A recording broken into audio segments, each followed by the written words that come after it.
discussed the asexual methods of reproduction. ठीक है, last video में जो भी असेक्सुअल मेथड है रिप्रोडक्शन के, ये सभी मेथड हमने डिस्कस किए थे. And then we have started the sexual method of reproduction in higher angiospermic plant. अब जब हम ये sexual method of reproduction study करेंगे इन हायर एंजियोस्पर्मिक प्लांट में, we have to consider a overall concept in case of higher plant.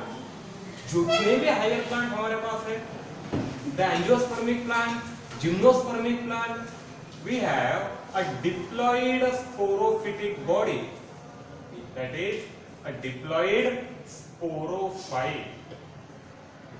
इन सभी plant में जो sporophyte है, इट्स अ मेजर फेज, एक मेजर फेज है, and this diploid sporophyte represents the sporophytic phase of plant. अब ये जो डिप्लॉइड स्पोरोफाइट है, this diploid sporophyte gives rise to haploid gametes. इनसे क्या बनेंगे? Haploid gametes बनेंगे. But the formation of haploid gamete involves the intermediate formation of gametophyte, that is gametophyte formation. क्या होगा यहाँ पे? शुरुआत में गैमेटोफाइट फॉर्मेशन. जो भी दो अलग अलग सेक्स ऑर्गन्स है, in case of flower the male sex organ and female sex organ which are responsible for the formation of their respective gametes. ये जो भी गैमेट्स तैयार होते हैं, this gametes are form from the respective gametophyte, that is a male gametophyte. सबसे पहले यहाँ पे आएगा a male gametophyte and second we have a female gametophyte. So in case of plant there are two different type of gametophytes, male and female gametophyte formation, and collectively both of these gametes then give rise to their respective gametes. जो भी gametophyte है, इन gametophyte से later on यहाँ पे तैयार होंगे उनके respective gametes. So जो तीन अलग अलग phases है, within these three different phases, सबसे पहले the first phase is development of gametophyte or gametophyte formation, which takes place inside the primary sex organ of the flower. अब गैमेटोफाइट फॉर्मेशन के लिए यहाँ दो अलग अलग प्राइमरी सेक्स ऑर्गन प्रेजेंट है. Within a typical flower we have presence of androecium as a male sex organ and gynoecium as a female sex organ. दो अलग अलग सेक्स ऑर्गन प्रेजेंट है, androecium as a male sex organ and gynoecium as a female sex organ. We are considering an entire sex organ. Now these two sex organs are involved in the development of gametophyte, where from this androecium there is formation of male gametophyte. क्या होगा यहाँ पे? Male gametophyte develop होगा. From this gynoecium we have development of female gametophyte. यहाँ पे develop होगा female gametophyte. And from these two different gametophyte which develop inside the sex organ. इसे ध्यान रखिए कि ये डेवलप कहाँ हो रहे हैं? कहाँ होते हैं develop? Inside the sex organ. Within the androecium male gametophyte develop होगा. Within the gynoecium female gametophyte develop होगा. और जहां ये गैमेटोफाइट डेवलप होते हैं, वही इन गैमेटोफाइट से डेवलप होंगे अलग अलग गैमेट, यानी मेल गैमेट और फीमेल गैमेट. हमें ये पहला पार्ट स्टडी करना है. अगर हम सेक्सुअल रिप्रोडक्शन को डिस्कस करेंगे तो the first part is pre fertilization stage. इसे हमने लास्ट पार्ट में देखा है. तीन अलग अलग फेजेस या फिर तीन अलग अलग स्टेजेस हमने जो डिस्कस किए थे, उसमें से the first one it is referred as pre-fertilization phase. Before the event of fertilization, यहाँ हमारे पास है development of gametophyte and development of respective gametes. अब हमें दो अलग अलग गैमेटोफाइट का डेवलपमेंट स्टडी करना है और इसी के साथ दो अलग अलग टाइप के गैमेट का फॉर्मेशन भी स्टडी करना है। तो सबसे पहले in case of pre fertilization we came across the first one, development of male gametophyte.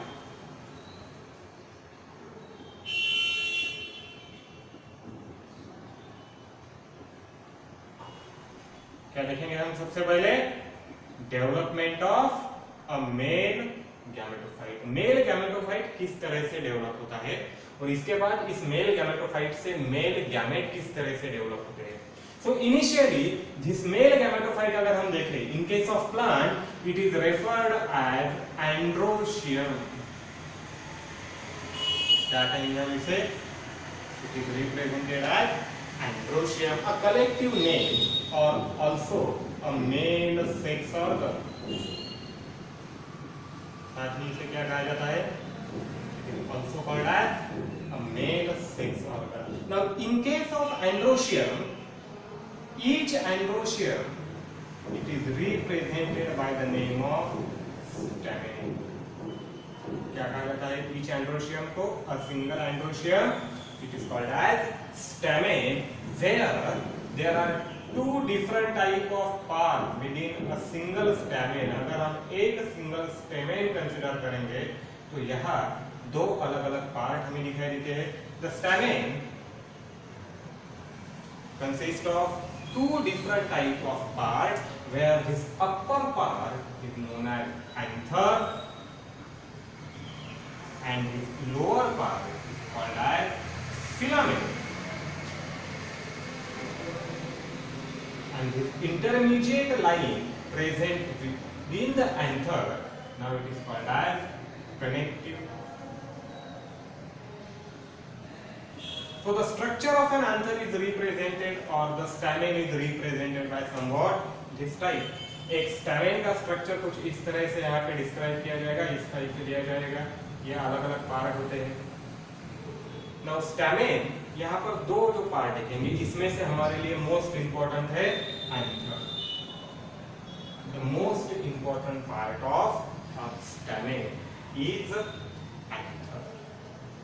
Collectively, अगर हम इस anther को देखेंगे यहाँ पर, तो हायर प्लांट में मेनली दो टाइप के anther प्रेजेंट होते हैं। ठीक है, two type of anther depending on the compartment or lobes।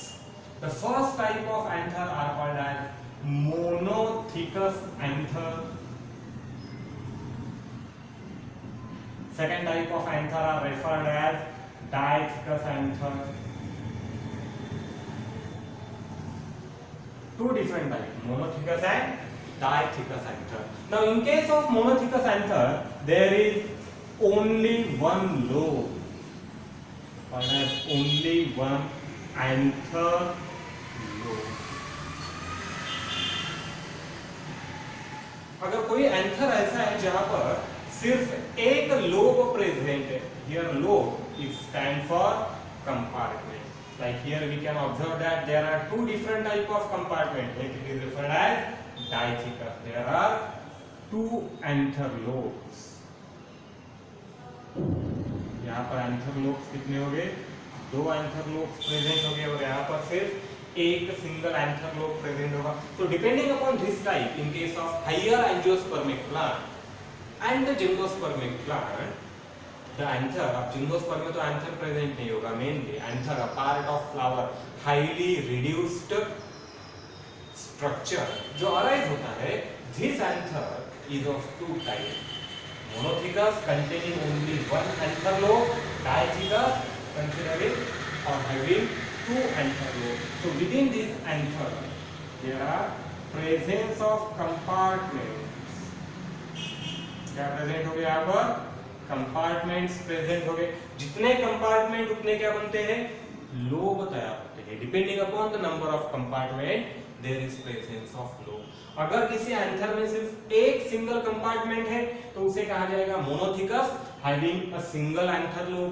And if a anther contain two compartment, then such a type of anther is called as diathecus having two anther lobes.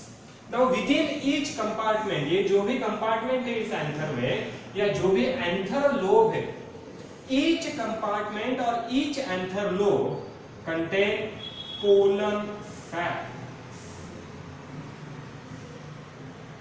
क्या present रहेंगे यहाँ पे? pollen sacs. A single anther lobe contains two pollen sacs in each compartment. इस anther lobe के each compartment में total कितने pollen sac हो गए? 2 pollen sac. The pollen sac which include microspore mother cell. जिन माइक्रोस्पोर मदर सेल से तैयार होते हैं pollen grain. Actually pollen grain जिसे हम इन जनरल गैमेट्स कहते हैं, pollen grain are not actually the gametes. Pollen grains are the male gametophyte. क्या होते हैं पोलन ग्रेन? मेल गैमेटोफाइट, जिनसे लेटर ऑन मेल गैमेट्स तैयार होते हैं. वो देखते हैं हम किस तरह से होता है. So within each compartment और within each lobe there is presence of two pollen sacs. So in case of monothecus anther there are two pollen sacs. क्या प्रेजेंट हो गया यहाँ पर? 2 pollen sacs हो गए. In case of diathecus anther there are total 4 pollen sacs as 2 present in one lobe and remaining 2 present in the second lobe और the compartment. एक compartment में 2 होते हैं. ऐसे अगर 2 कंपार्टमेंट है डायथिकस में तो टोटल पोलन सैक कितने हो गए हमारे पास? 4 pollen सैक्स within a single anther. So it looks something like this. There are 4 pollen sacs. एक एंथर लोब में 2 हो गए और 2 एंथर लोब में टोटल 4 पोलन सैक. अगर हम इसका इंटरनल स्ट्रक्चर स्टडी करेंगे तो वहां हमें ये पोलन सैक दिखाई देते हैं. So this type of anther, monothecous anther, as it contain only 2 pollen sac within a single anther lobe, it is called as bisporogenate. क्या कहेंगे हम इसे? Bisporogenate anther. Bisporogenate means having 2 pollen sacs. अगर वहां पे 2 pollen sacs present है तो उसे कहा जाएगा bisporogenate. And if it contains 4 pollen sacs, then it is called as tetrasporogenate. Such a type of anther is now referred as tetrasporogenate anther. So ये 2 common types in case of angiosperm हमें दिखाई देते हैं. Monothecus anther, a single anther lobe, and it is bisporogenate having 2 pollen sacs internally, and diathecus anther having 2 anther lobe, 4 pollen sacs, tetrasporogenate internally. इस type से ये present होता है, इस टाइप से तैयार होता है. ठीक है.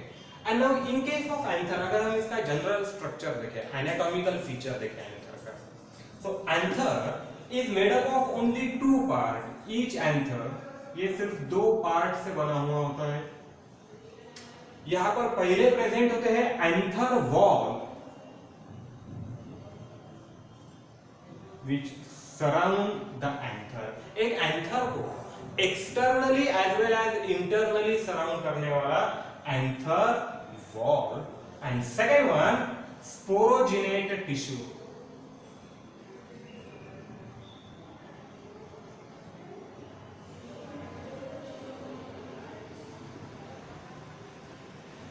दूसरा पार्ट क्या प्रेजेंट होगा यहाँ पर? Sporogenate tissue. 2 different type of part.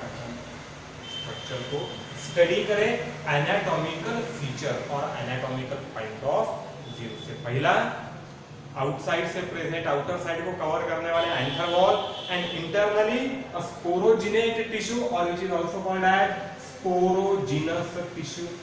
इसे स्पोरोजिनस टिश्यू भी कहा जाएगा। दो अलग अलग पार्ट यहाँ पे प्रेजेंट हो गए। And now this sporogenous tissue, ये जो भी स्पोरोजिनस टिश्यू है, this sporogenous tissue is nothing but pollen sac, जिसे हमने यहाँ पे पोलन सैक कहा है। यही पोलन सैक क्या होता है? स्पोरोजिनेट और sporogenous tissue. And within this pollen sac, इस पोलन सैक के अंदर या फिर इस स्पोरोजिनेट टिश्यू के अंदर, by the process of meiosis, क्या होगा यहाँ पे?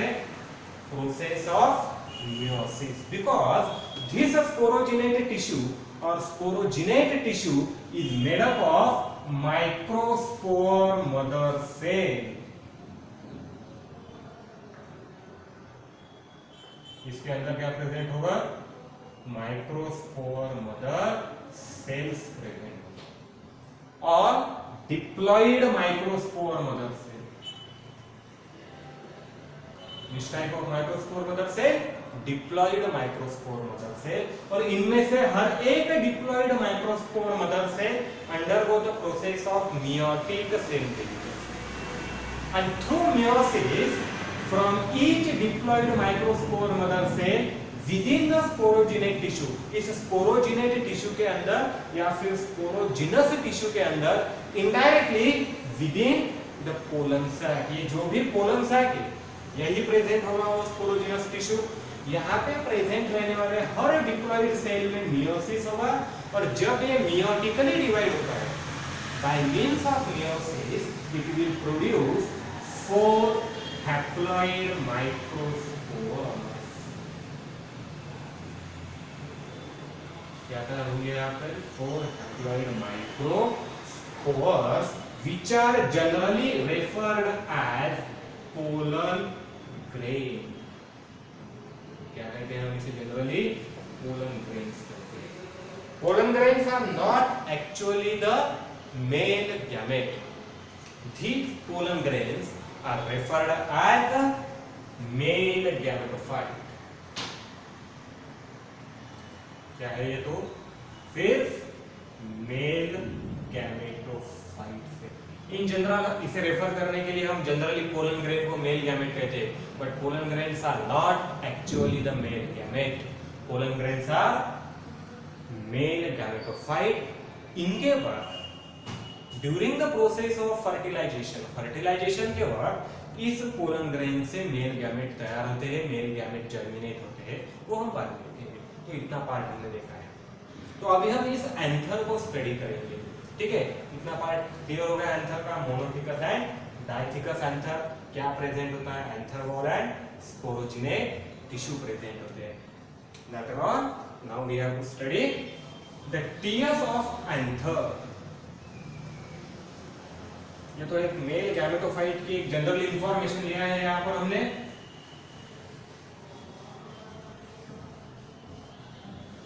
The next part is the internal structure of anther। काफी इंपॉर्टेंट क्वेश्चन है। टीयर्स ऑफ एंथर काफी इंपॉर्टेंट पार्ट है from board as well as competitive exam point of view है। Tiers of anther को हम स्टडी करेंगे। Now in case of tiers of anther सिर्फ 2 part present होते हैं। अब ये डेवलप कैसे होता है? अगर हम एंथर का टीयर स्टडी करेंगे तो एंथर डेवलप कहाँ से होता है? ओके, डेवलपमेंट ऑफ एंथर अगर हम देखेंगे तो इनिशियली एंथर के डेवलपमेंट के लिए एक पर्टिकुलर सेल नेसेसरी होता है which is called as archesporial cell.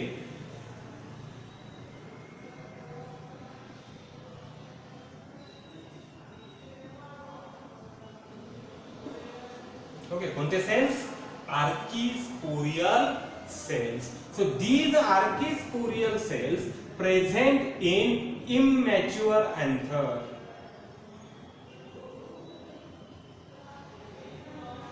जब इस एंथर की डेवलपमेंट होती है, during the development of anther within the floral whorl, जो भी फ्लोरल वॉल है जहां पर फ्लावर डेवलप होता है उसी वक्त उस फ्लोरल वॉल्स में एंथर की भी डेवलपमेंट होती है। और एंथर के डेवलपमेंट के लिए जब एक एंथर इमैच्योर स्टेज में होता है तो immature anther is made up of archesporial cell and these archisporial cell now undergo differentiation। क्या होगा इस आर्किस्पोरियल सेल का? इमैच्योर एंथर में it undergo the process of differentiation. एक इंपॉर्टेंट प्रोसेस होती है,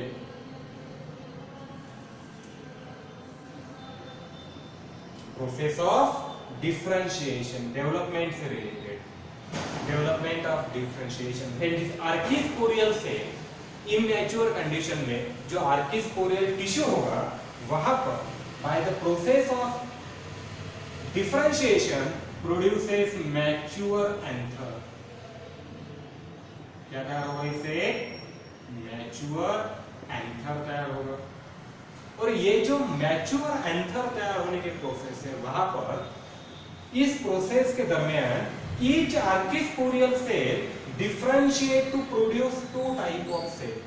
यहाँ पर आर्किस्पोरियल सेल से दो अलग अलग टाइप के सेल्स तैयार होते हैं। First type of cell now it is called as parietal cell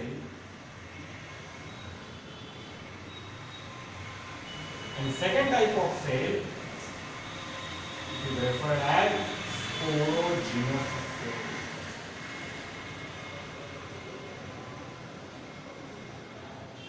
क्या कहा जाएगा इसे? sporogenous cell। So from archisporial cell of immature anther by the process of differentiation, एक इमैच्योर सेल से जब भी मैच्योरेशन होता है, डिफरेंशिएशन होता है, वहां पर every archesporial cell gives rise to two type of cell, outer cell parietal and inner cell sporogenous. एक स्पेसिफिक डायरेक्शन में ये डिफरेंशिएशन होगा। तो suppose if we have this single type of archesporial cell, अगर ये सिंगल टाइप का archesporial cell है तो by the process of differentiation now it will produces two type of cell. Here the inner cell present towards the inner side, जो अंदर के side present रहेगा, this cell is called as sporogenous cell. क्या कहेंगे हम इस cell को? Sporogenous cell. And the cell which develops towards the outer side, जो सेल आउटर साइड में डेवलप होगा, this cell is now called as parietal cell। So here we have two type of cells, inner side outer, inner side sporogenous, outer side parietal। दो अलग अलग cell यहाँ पे तैयार होते हैं। Now the parietal cell, यहाँ पर जो parietal cell है, this parietal cell gives rise to anther wall।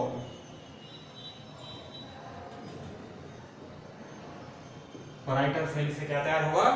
anther wall तैयार होगा and this sporogenous cell will give rise to sporogenous tissue।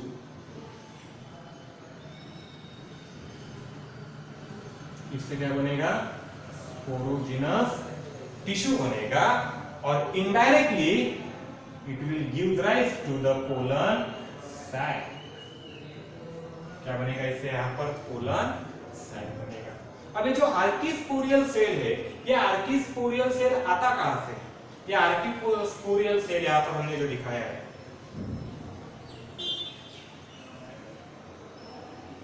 The archesporial cell, ये आर्किस्पोरियल सेल कहां से है? This archesporial cell is present below the cell of epidermis। कहाँ present हो रहा है? below the cell of epidermis, epidermal, जो outer layer है, ठीक है, एकदम बाहर की लेयर एक एंथर की, the covering layer epidermis।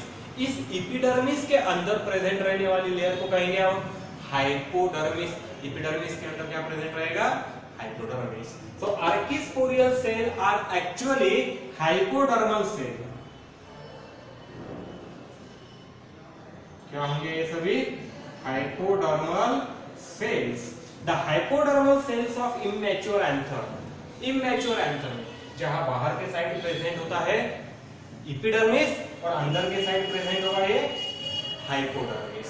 And these hypodermal cells are now called as archisporial cell, which undergo the process of differentiation to produce sporogenous cell and parietal cell. जहां differentiation होगा स्पोरोजिनस सेल तैयार होगा और दूसरा cell parietal cell तैयार होगा. Now the parietal cell which differentiate into anther wall form 4 type of layer. anther wall जो है एक कलेक्टिव वॉल है जहां 4 सब्स्टिट्यूएंट और डिफरेंट लेयर्स प्रेजेंट होते हैं. anther wall is made up of 4 type of layer. 4 अलग-अलग लेयर यहाँ पे हमें देखने को मिलेंगे. पहली जो लेयर है it is called as layer of epidermis, the outermost layer कौन सी होगी? Epidermis. After epidermis we have endothecium as the second layer. After endothecium middle layer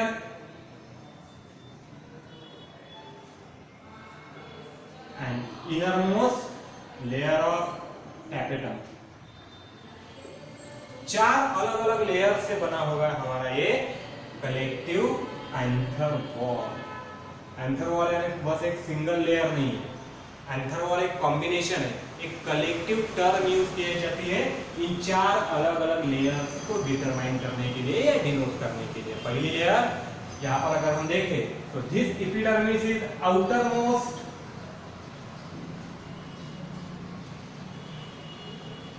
the tapetum innermost,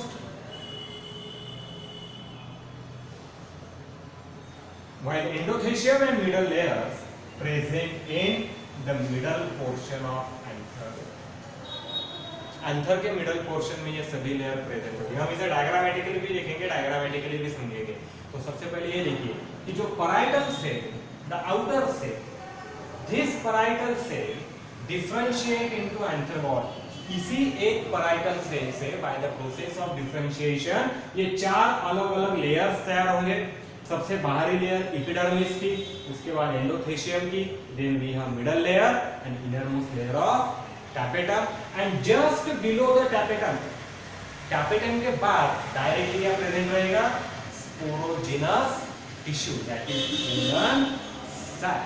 और यहाँ इस स्पोरोजिनस टिश्यू में जितने भी सेल प्रेजेंट होते हैं all these cells are referred as microspore mother cell.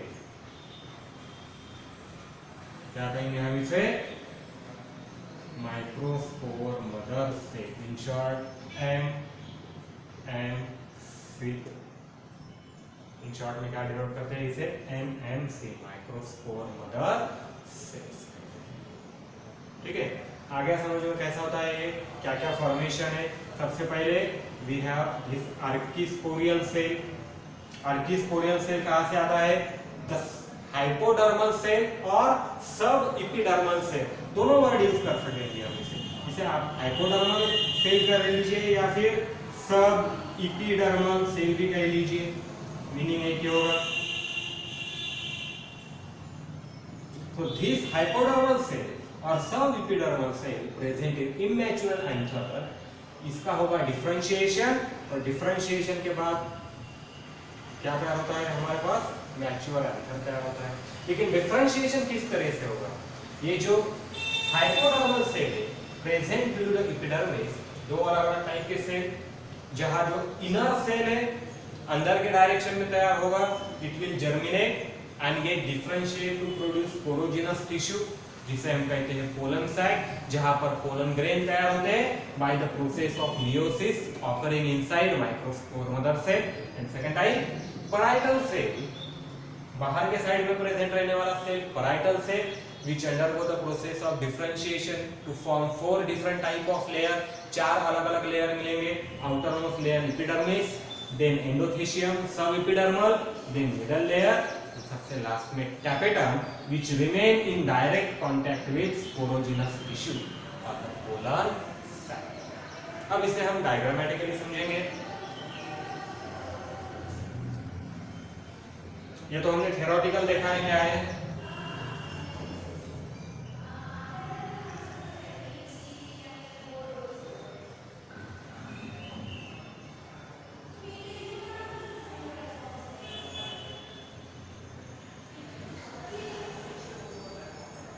अगर हम डायग्रामेटिकली देखें टीएस ऑफ एंथर, तो टुवर्ड्स द आउटसाइड, इसके आउटर साइड में हमें एक सिंगल सेल लेयर दिखाई देती है, एक सिंगल सेल लेयर प्रेजेंट होती है। The layer which is called as a layer of epidermis, जिस लेयर को कहेंगे हम layer of epidermis, a protective layer.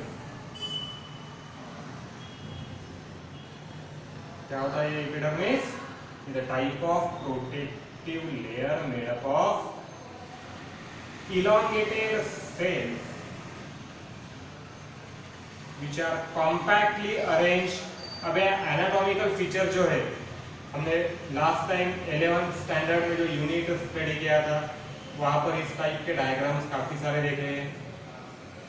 Anatomy of flowering plant study किया है हमने, जहाँ इस टाइप के अलग अलग डायग्राम, फिर चाहे वो टीएस ऑफ स्टेम हो, टीएस ऑफ लीफ हो, टीएस ऑफ रूट हो, having different type of region, अलग अलग रीजन भी स्टडी किए थे वहाँ पे। तो ये सबसे पहला रीजन हो गया यहाँ पर हमारा, the first type of region, the region called as और the layer, a single cell layer. बस एक सेल से बनी हुई होगी ये लेयर, एक सिंगल लेयर प्रेजेंट होगी सिंगल सेल की, मल्टीपल सेल्स यहाँ पे नहीं होंगे। Flattened cell and compactly arranged cell having cytoplasm, यहाँ पे इस टाइप से साइटोप्लाज्म भी प्रेजेंट रहेगा। And this layer is called as layer of epidermis, सबसे बाहर प्रेजेंट रहने वाली लेयर। क्या कहेंगे हम लेयर को? ये it is referred as epidermis, the first layer of anther. अगर हम इसे ट्रांसवर्स सेक्शन में देखते हैं, now below the epidermis we have second group of cells. इसके बाद हमें यहाँ पे सेकेंड ग्रुप ऑफ सेल्स दिखाई देगा, the cells which are again compactly arranged. ये सेल्स भी कॉम्पैक्टली अरेंज्ड सेल्स रहेंगे, and these cells are radially arranged.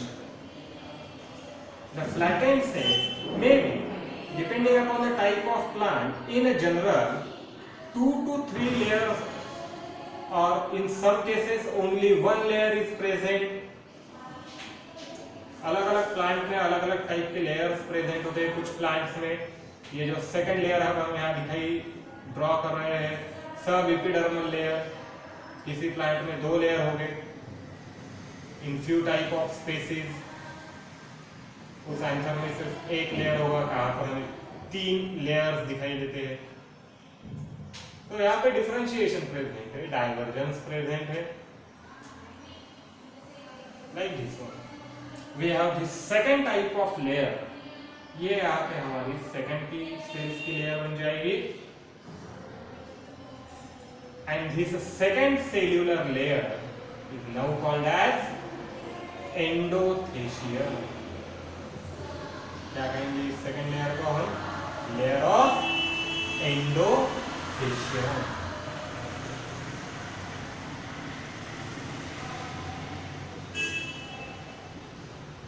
Okay, तो यहाँ हमारे ये 2 लेयर हो गए। पहला लेयर हो गया हमारा एपिडर्मिस, सेकंड लेयर हो गया हमारा एंडोथेशियम। नाउ आफ्टर एंडोथेशियम, अब ये जो एंडोथेशियम के सेल्स है, these cells show radial arrangement, that are the radially arranged cells।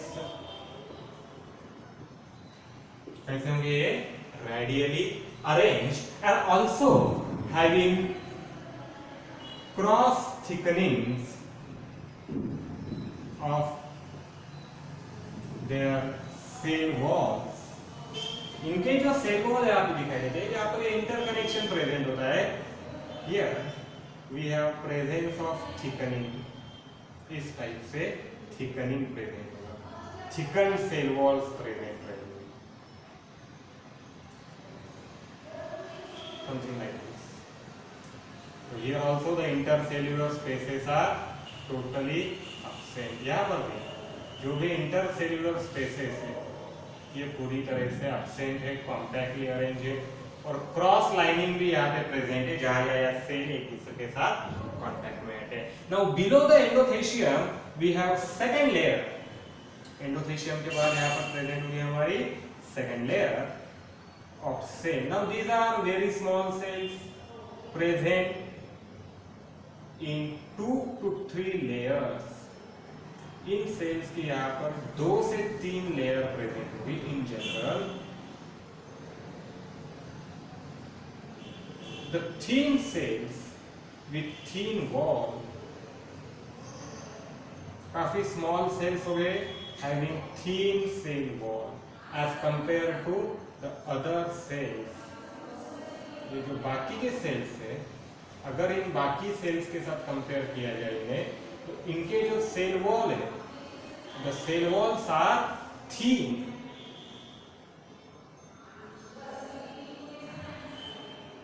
These cells are with the thin cell wall।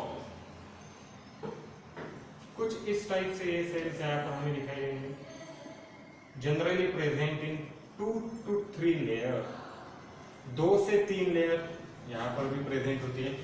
Epidermis in general is a single layered, epidermis single layer होगा। Endothecium में भी single layered or 2 to 3 layered depending upon the type of plant or the type of species। ठीक है, देख लिया यहाँ तक हमने। एंड नाउ इसके बाद we have the innermost layer of cell,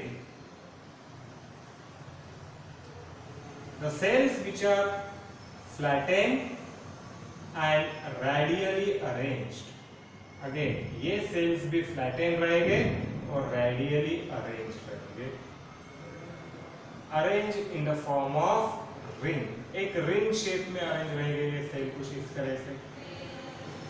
यहाँ पे ये सभी हो गए हमारे सेल्स ऑफ एंडोथेशियम। अगर हम देखें all this cells are endothecium. Endothecium के बाद कौन सा लेयर होगा यहाँ, the innermost layer, the third layer.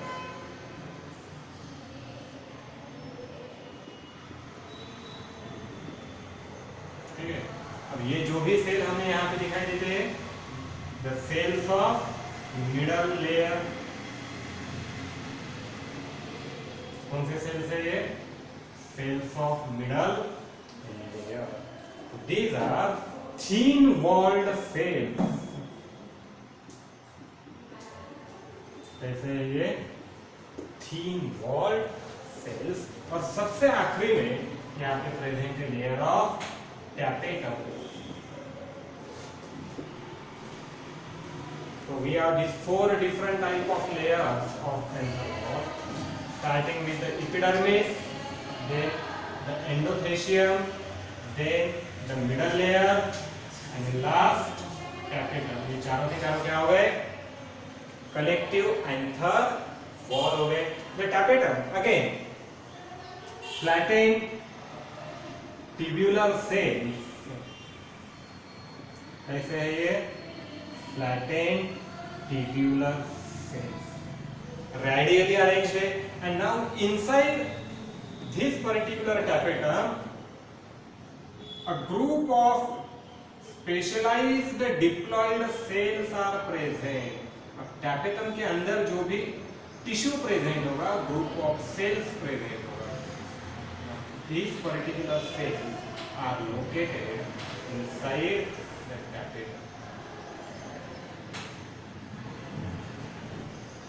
forming a tissue-like structure। यहाँ पे tissue-like structure क्या है, compactly arranged cells, completely।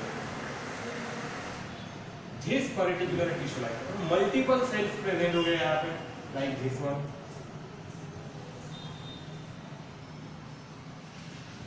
Multiple cells कुछ इस तरह से प्रेजेंट हो गए। ये जो लेयर है सेल्स का, this particular is called as sporogenous tissue. क्या कहेंगे हम इसे? Sporogenous tissue. A tissue having diploid microspore मदद से क्या हो गया यहाँ पे? Diploid microspore. अगर किसी एंथर को हम ट्रांसवर्सली कट करते हैं तो यहाँ हमें इस टाइप का एक स्ट्रक्चर दिखाई देता है। और ऐसे टोटल कितने होते हैं? यहाँ पर 4 होते हैं। अगर एंथर मोनोथिकस है तो इस टाइप के 2 स्ट्रक्चर दिखाई देंगे। अगर एंथर डाइथिकस है तो इस टाइप के 4 स्ट्रक्चर हमें दिखाई देंगे। Something like this.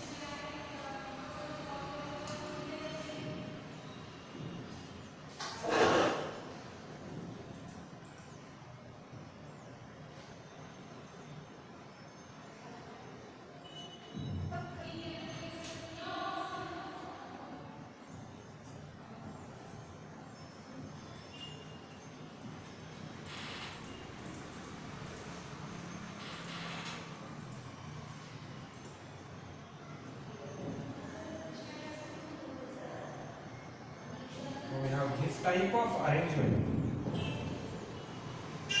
यहाँ इस टाइप का अरेंजमेंट हमें दिखाई देगा।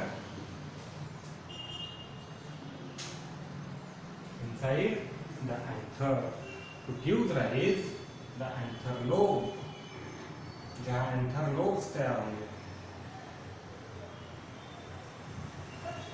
ठीक है, क्या मिलेगा समझ यहाँ पे? anther lobes मिलेंगे। अगर इसे हम अच्छे तरह से ड्रॉ करते हैं, इन जनरल कुछ इस टाइप का स्ट्रक्चर दिखेगा एंथर लोब के फॉर्मेशन के लिए।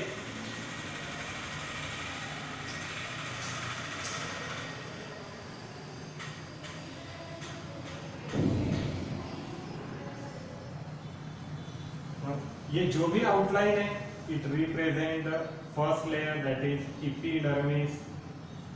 आप बुक में लिख लीजिए, यहाँ पर एक अच्छा सा डायग्राम आपको बुक में दिया जाए, अ वेल ड्रॉन डायग्राम। अब ये जो बाहर की सिंगल लेयर है, सिंगल सेल्स की लेयर है, this single cell layer is a layer of epidermis. कौन सी लेयर होती है ये? एपिडर्मिस।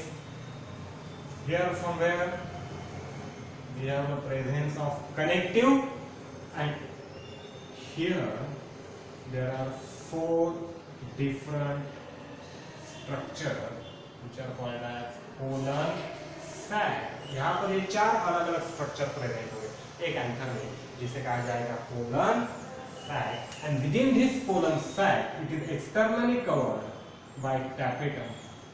और इस colon sac के अंदर डिप्लॉइड सेल्स का एक ग्रुप प्रेजेंट होगा called as sporogenous टिश्यू। क्या कहेंगे हम इसे? स्पोरोजिनस टिश्यू कहेंगे, लाइक दिस वन।